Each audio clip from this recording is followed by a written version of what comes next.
All right, again, good to see everyone tonight. We are going to be talking about the wheat and the tares. That account is going to be found in Matthew chapter 13, and it's sort of the follow-up. No, not really. I'm not sure I should call it the follow-up or not, but you can tell there in verse 23 is where the parable of the sower ends.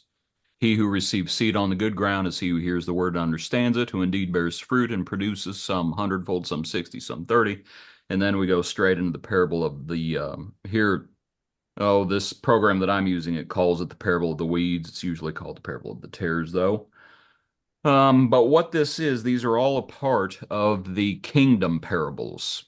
Several of the parables, Jesus prefaces them with the kingdom of heaven is like, and this is one of them. So the kingdom of heaven is like a man who sowed good seed in his field.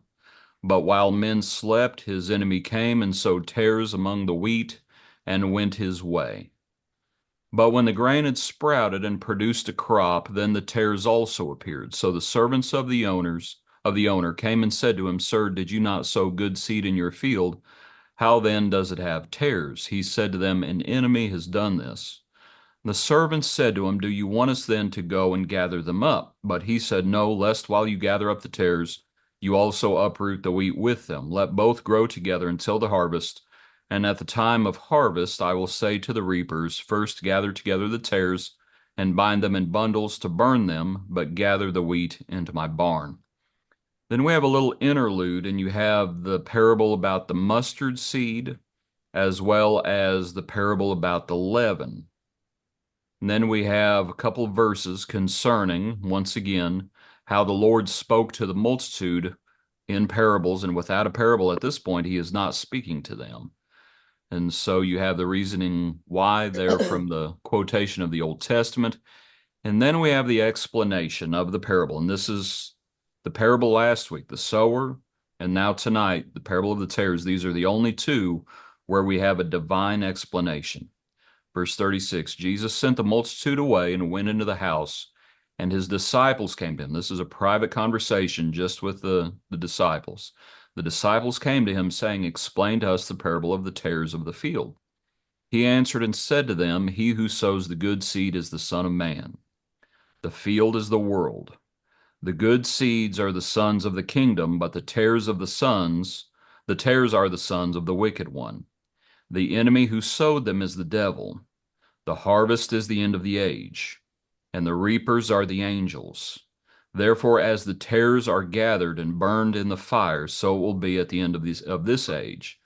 The Son of Man will send out his angels, and they will gather out of his kingdom all things that offend and those who practice lawlessness, and will cast them into the furnace of fire.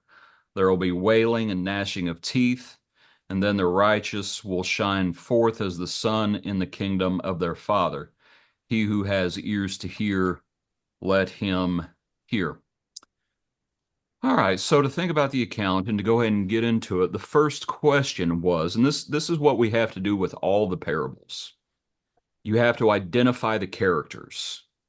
Every parable will have different characters. For example, one of the parables about, and it may be the mustard seed, where it talks about the tree and that the birds come and nest in it. And so it's worth exploring what it's speaking about. So here with this parable, identify the characters. And thankfully, the Lord does it for us. But you have the sower, you have the field, the wheat, the tares, the enemy, the reapers, and the harvest. And they all are distinct in there. And Sheila just got on. Let me get them in here. So someone help us out. We'll just go through it one by one. Who's the sower? God and the devil. Do what? God is the sower of the wheat, and the devil is the sower of the tares. Okay, so we'll say he's described as the enemy, and I understand what you're saying, Nancy, just Mhm. that idea of that he's also sowing. So we have the sower being the son of, let me look at it. Oh, he who sows the good seed is the Son of Man, is how he describes himself here. And so you have the Son of Man, The second one is the field. What is the field? The world. And that one I think is important to see because while to look at the account, let me make it bigger real quick. Because he specifically says the field is the world. But when you look down at verse 41, the Son of Man will send out his angels, and they will gather out of his kingdom all things that offend. Now, I would suggest you have to look at the context. When he says kingdom, you have to look at what he's talking about. And he's already identified what the field is. And my point is the parable does not just apply to the church, that it's talking about the world. The field is the world. You just have to look at the context and see specifically what's being spoken about. All right, so the field is the world. You have the wheat, pretty obviously. What's the wheat? That Oh, would be you the good, do what, the good. Michael? As that would be the individuals. The good seed is for us. We are the good seed that we hear the word. You We know. hope. The sons of the kingdom are the wheat, and then you have the tares, and they're the sons of the wicked one. Then you have the enemy, and the enemy's the devil. You have the reapers, and those would be the angels. And then you have the harvest, and that's the end of the age. Mhm. And there's probably points to be made. We'll make a point along the way concerning the end of the age, because there are certain doctrines out there that will try to tie the end of the age to 70 AD. But I think this is one of those parables that shows it cannot be 70 AD, and you'll see why actually with the next question. But this is what we have to do. You have to identify who the characters are. And what you do when you do that, you start seeing the differences between this parable and the parable of the soils. That there are distinct differences. But let's go on to question number two. The second question is why does the man, and I left out the word the, why does the man allow the wheat and the tares to grow together? And let's just answer that question. Why does he let them both grow together? His servants say, "Do you want us to go jerk the tares out?" And the man says, "Nope, don't do it." So the question is why? And then the follow-up question is going to be, what does that mean in application? Because you're going to uproot, or you could uproot the wheat. Because you might uproot the weed. And all you got to do is just think about plants Mhm. and how plants, you start looking underground and their roots are intertwined. Now, what does that look like in application? What's the Lord worried about? The wheat and the tares look a lot alike. And so sometimes it might be hard to um, differentiate between good and evil. They may look alike. Let's answer this question. What's the difference between the wheat and the tares? One's a weed and one is food. One's fruitful and one's not. Hmm. Of And we'll say this, does the Lord know the difference between the wheat and the tares? course. Do the angels know the difference between the wheat and the tares? Right? When it comes time, they're going to have no trouble Yeah. making a distinction. God renders to each one according to their deeds. Okay, so even, and by the way, there's other parables that teach this point. Let me look back because you can tell you can make this point from this account. Let me back up to the parable itself. When it says there in verse 26, but when the grain had sprouted and produced a crop, then the tares also appeared. And so you can show this, like I said, there's other passages that speak to this idea that when things are first growing, and you see a little speck of green showing. You just have a little bit of green showing and you're thinking, is that good? Is that a good plant or is that a bad plant? And when it's just barely showing, you can't really tell. But then when it starts maturing, and then when the wheat starts putting on a little bit of grain, and you start being able to make a distinction.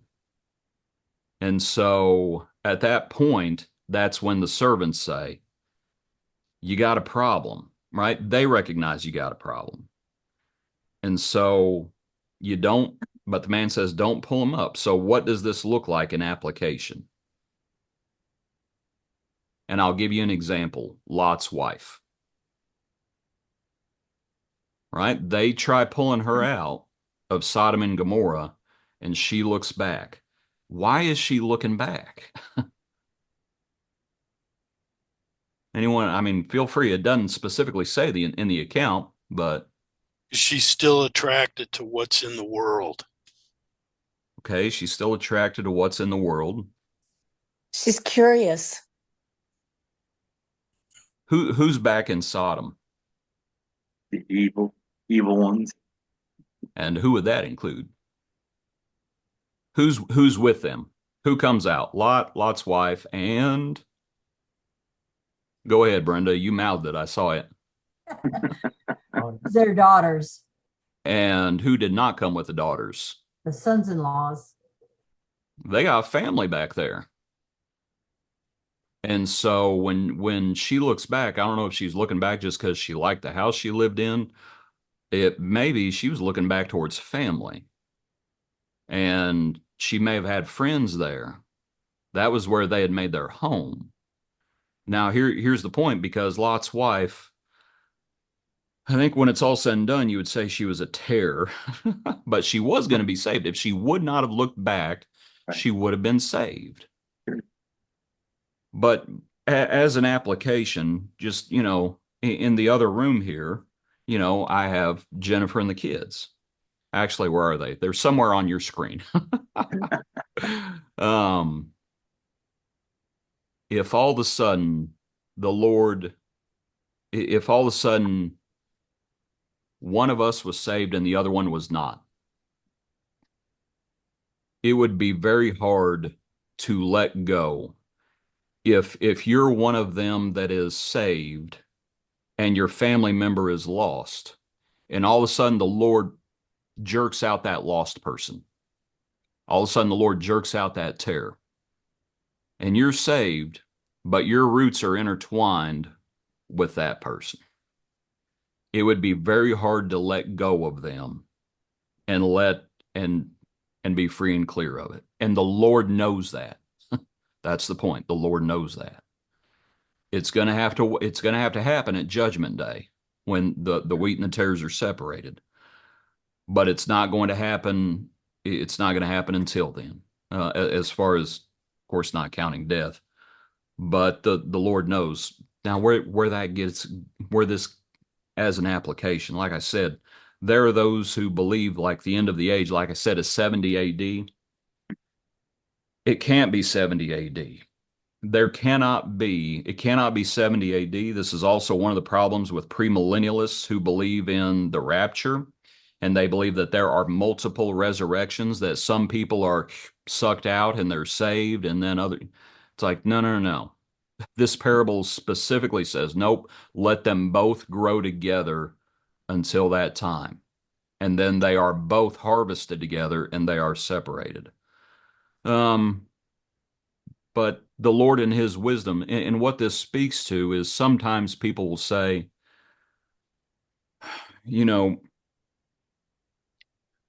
why doesn't the Lord smite people like Sodom and Gomorrah? If there is a city that is given over to wickedness, why does the Lord not just smite them?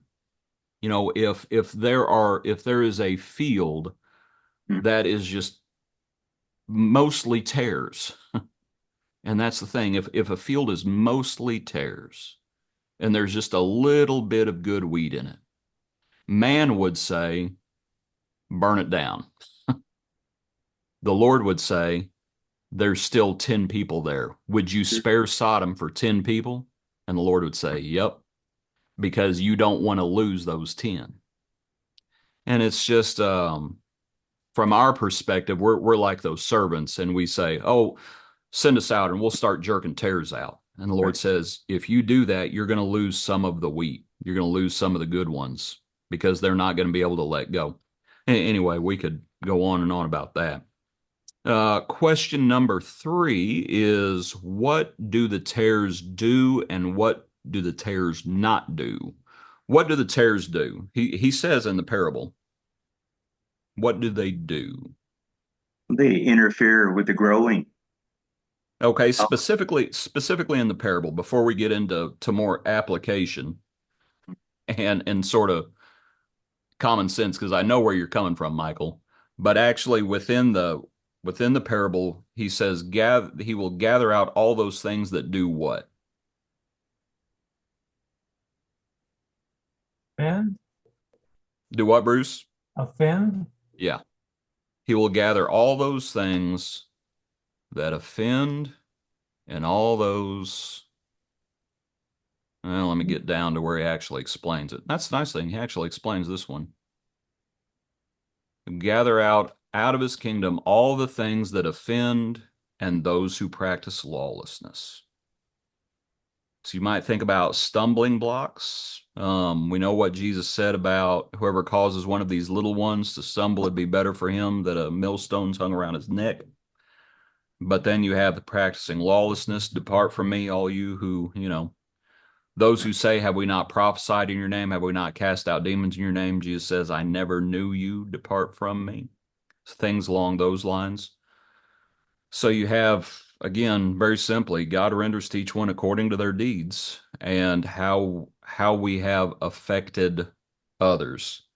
Now we will say, and this, Michael, goes to your point. How did you put it a second ago? What do the tares do? What did you say? I said they interfere.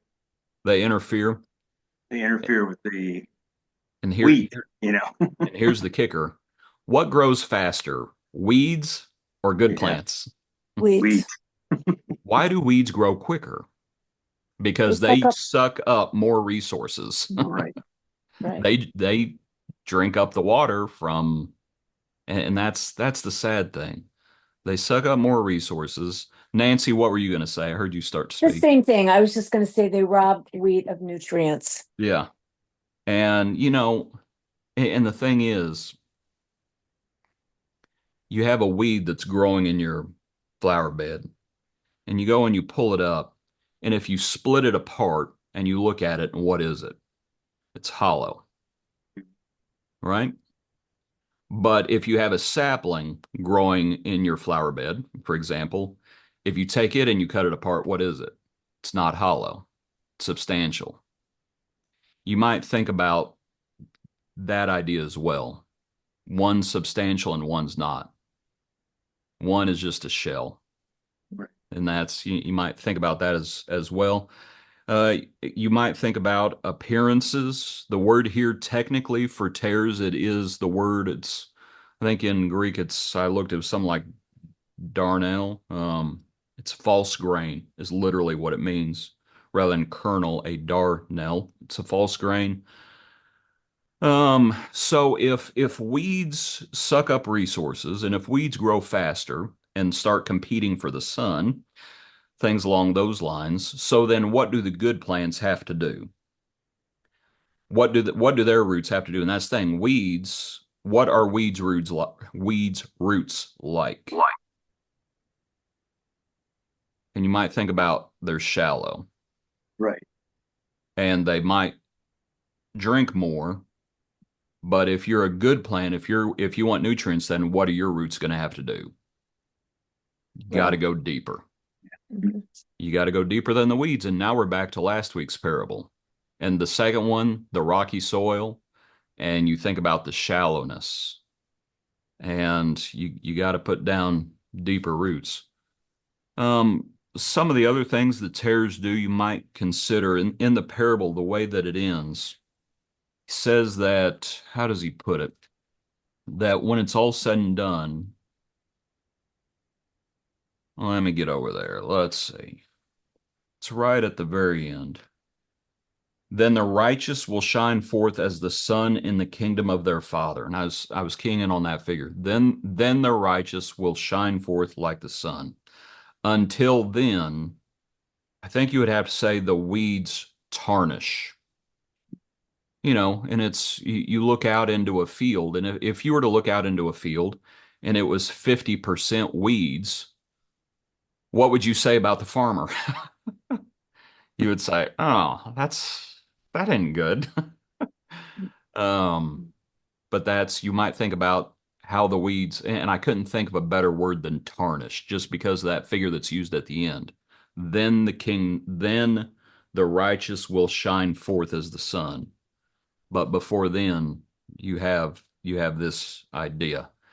What would you say? What do the tares not do? They don't produce anything worthwhile. Yeah. And I think that's the key. I think that's the whole key. We're talking about the difference between a plant that bears fruit and a plant that does not bear fruit.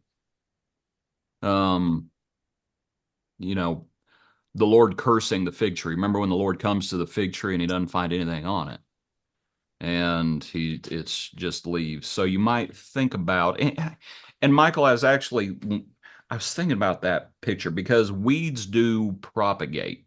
Weeds do reproduce. And so I'm not sure you would say they are completely unfruitful, but you don't want that fruit. You don't want those seeds. Right. And so what that led me to think about was in Galatians 5 when you have the fruit of the Spirit, but it's specifically contrasted with the works of the flesh. And it's like this figure of good seed and bad seed. We're back to Nancy's point. The devil is also a sower. Well, if the devil is sowing, what's the devil sowing? The devil is sowing bad seed. Right. And so you have the works of the flesh, and they are evident. This is Galatians 5, verse 19, which are adultery, fornication, uncleanness, lewdness, idolatry, sorcery, hatred, contentions, jealousies, outbursts of wrath, selfish ambitions, dissensions, heresies, envy, murders, drunkenness, revelries, and the like. Those who practice such things will not inherit the kingdom. But it's not the good fruit that the Lord's looking for, obviously. Right. But they do reproduce. And so you think about good seed and bad seed, and you think about good fruit and bad fruit, and good plants and bad plants, and everything that goes with that. The fourth question is, how is this parable different from the sower? Okay, in the sower, someone just run through the sower real quick. In the sower, what were we talking about? The type of different. ground. Go ahead. Go ahead, Michael. I said the type of ground that the Mhm. seed is being planted in. And so you have the seed, and that's the word, and the people are the types of ground, Right. It's the soil. And we'll say this, in that last soil, the good soil, one of the points that we can make from that parable, let me look at the time real quick. One of the points we can make from the parable is you could have the best soil in the world. The power is in the seed. Mhm. If you don't plant the seed, what is the good soil? Barren. It's just dirt. Right. I'm not ashamed of the gospel. It is the power of God in salvation. The power is in the word. This is what the word does. The seed grows. And so you could have the best soil in the world, but it's still just dirt. But you do have within that parable, the people are the different soils.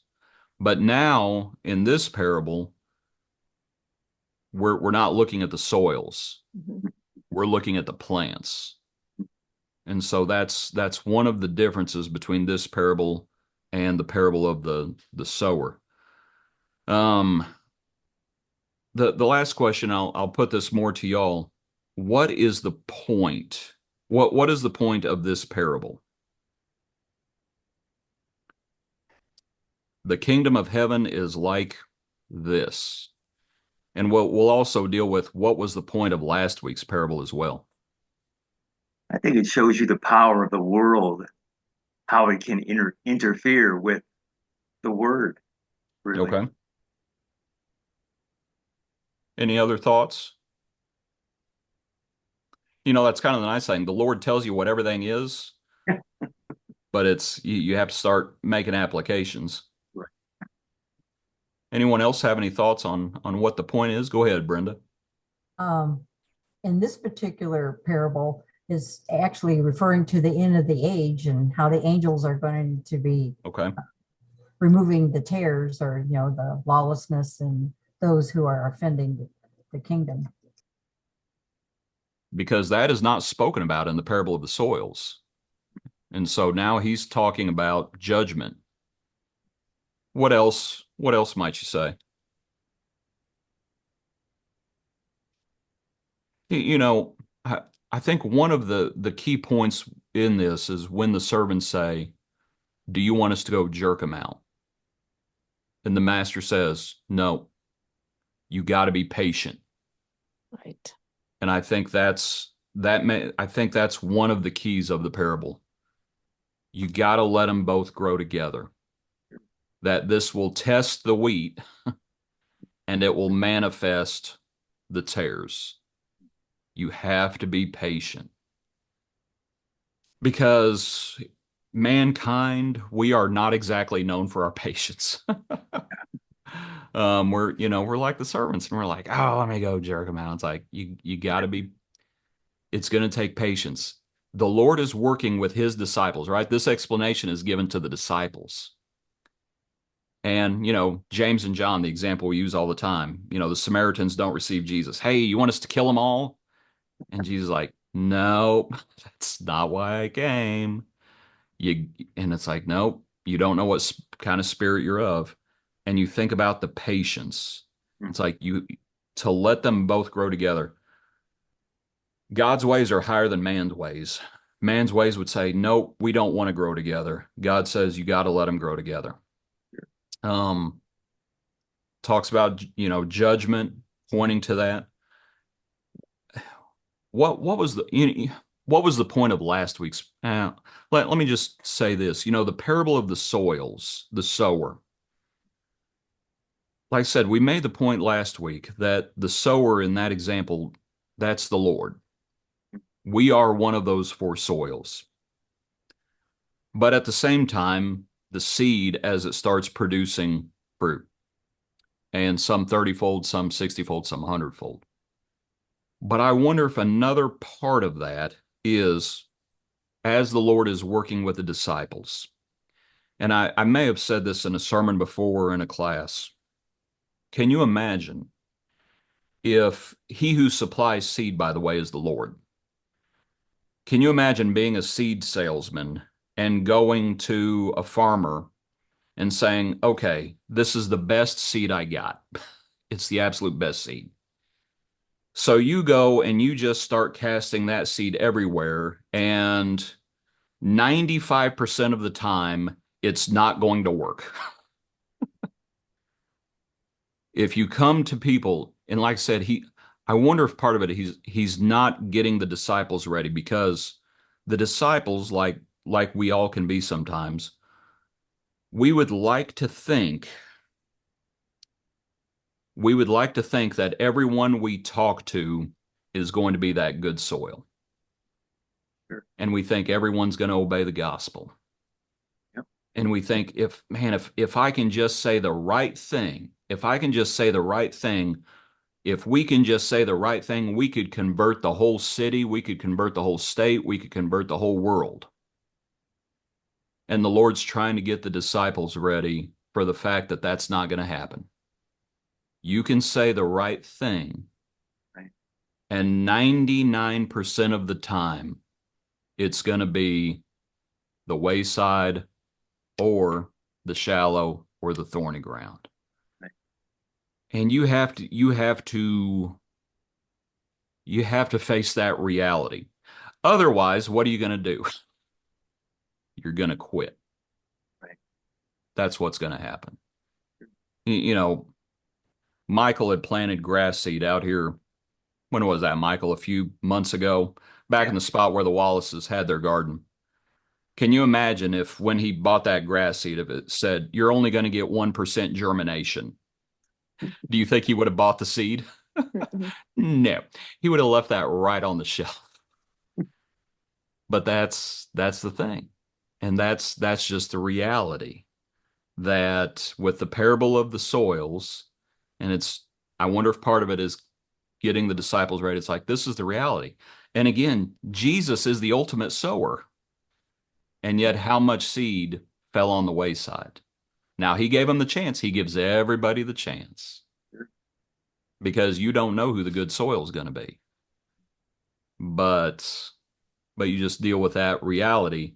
And here, the reality is, and whether you're talking about the world or even gathering out of the kingdom, you could include the church as well. You would like to think, oh, there aren't any things that offend in the kingdom. There aren't any who practice lawlessness in the kingdom.